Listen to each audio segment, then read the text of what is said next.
नमस्कार दोस्तों, मैं आप लोग स्वागत करता हूं। दोस्तों, चुनाव का समय चल रहा है, वोटिंग चल रही है और दोस्तों इसी चुनाव के दौरान आप देखेंगे कि काफी सारे नेता लोग अपना प्रमोशन में लगे हुए हैं, जनता को मोटिवेट करने में लगे, किसी न किसी तरीके से लोग उनको वोट कर। लेकिन दोस्तों एक चीज आप चुनाव में आप जरूर देखिएगा कि जो नेतागण होते हैं वो सोचते हैं कि जनता को किसी न किसी तरीके से इमोशनल कर दिया जाए, चाहे जिस तरीके से भी इमोशनल कर दिया जाए कि जनता शायद उनके काम पे ना उनके इमोशन पे उनको वोट दे दे। और मैं ये क्यों कह रहा हूं मैं आपको बताता हूं। दोस्तों, राहुल गांधी ने एक जिसे कह सकते भविष्यवाणी पहले ही कर दी थी। विपक्ष के काफी सारे नेताओं ने कह दिया कि तीसरा चरण का चुनाव आते आते प्रधानमंत्री जी रो जाएंगे। प्रधानमंत्री के भाषण देखते हो, घबराए हुए हैं, शायद कुछ ही दिनों में स्टेज पे आंसू निकल आए। और दोस्तों वैसा होता भी वहां भी नजर आया, क्योंकि दोस्तों पाठशाला वाले न्यूज एंकर हैं जिनका नाम है सुशांत सिंह सिन्हा। उन्होंने जिसे कह सकते कि प्रधानमंत्री जी का इंटरव्यू लिया और इस इंटरव्यू में एक सवाल उनसे पूछ दिया कि आपके दिमाग में बैक ऑफ माइंड ये तो चल ही रहा होगा कि 2002 के बाद किसी भी चुनाव में आप अपने माता जी के पैर छू के ही जाते थे, आशीर्वाद लेके ही जाते, लेकिन ये पहला चुनाव होगा जिसमें आप अपनी माता जी का बिना आशीर्वाद लिए हुए ही जिसे कहते हैं चुनाव में उतर रहे हैं। और दोस्तों यही बात सुन के प्रधानमंत्री नरेंद्र मोदी जी की आंखों में आंसू आ जाते हैं।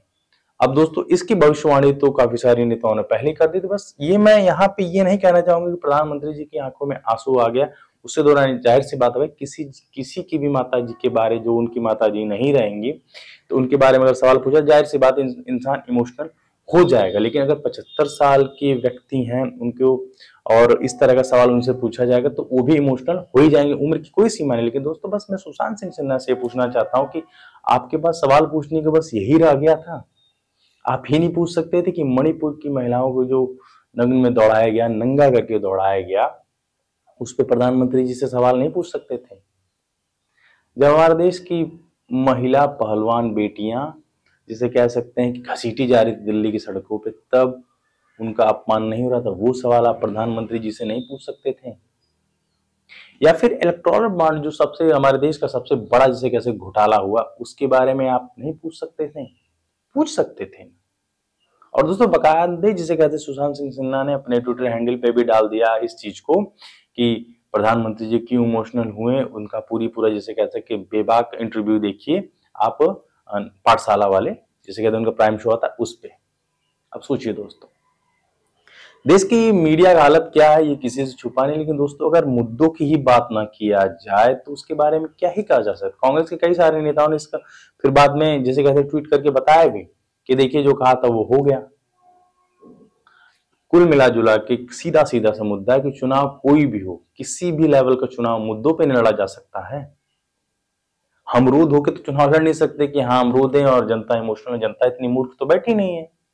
अब सुशांत सिंह सिन्हा के हिसाब से तो ये लगता हो कि भाई जनता को इस तरह के इंटरव्यूज दिखा दिया जिसमें नेतागण इमोशनल हो जाए तो जनता उनसे जिसे कहते प्रभावित होके उनको वोट दे दे। अब ऐसा ही उनके हिसाब से तो यही लग रहा है कि गोदी मीडिया चैनल्स की हालत क्या है ये छुपा नहीं है। कि दोस्तों उनका जिसे कह सकते हैं कि एक ही मुद्दा चल रहा है, 400 पार 400 पार 400 पार। वो कहां से 400 पार है वही लोग जानते होंगे। बहरहाल इस पे मैं ज्यादा कमेंट करना ठीक नहीं समझूंगा, क्योंकि 400 पार आए ना आए वो तो जनता के हाथ में है, वही बताएगी। बहरहाल आपको वीडियो कैसा लगा लाइक शेयर कमेंट करके जरूर बताएगा। और दोस्तों आप लोगों से एक सवाल रहेगा कि क्या आप लोग भी किसी भी नेता के रोने धोने पे वोट दे देते हैं? जनता, मैं आप लोगों से पूछना चाहता हूं क्या आप लोग भी किसी भी नेता के रोने या इमोशनल हो जाने या ऐसी बातें कर देने जिससे आपका इमोशन जाग जाए, या फिर धार्मिक ऐसी बात कर दे, फिर या फिर जातिवाद वाली बात कर दे, फिर या किसी भी तरह की इस तरह की बातें कर दे जिससे आपका इमोशन जग जाए, उस पर आप वोटिंग कर देते कि आप लोग मुद्दों पे वोट करते हैं, काम पे वोट करते हैं? इसका जवाब आप लोग कमेंट के माध्यम से जरूर दीजिएगा। मिलते हैं आप लोग इस नेक्स्ट वीडियो में, तब तक के लिए टाटा, गुड बाय, जय हिंद।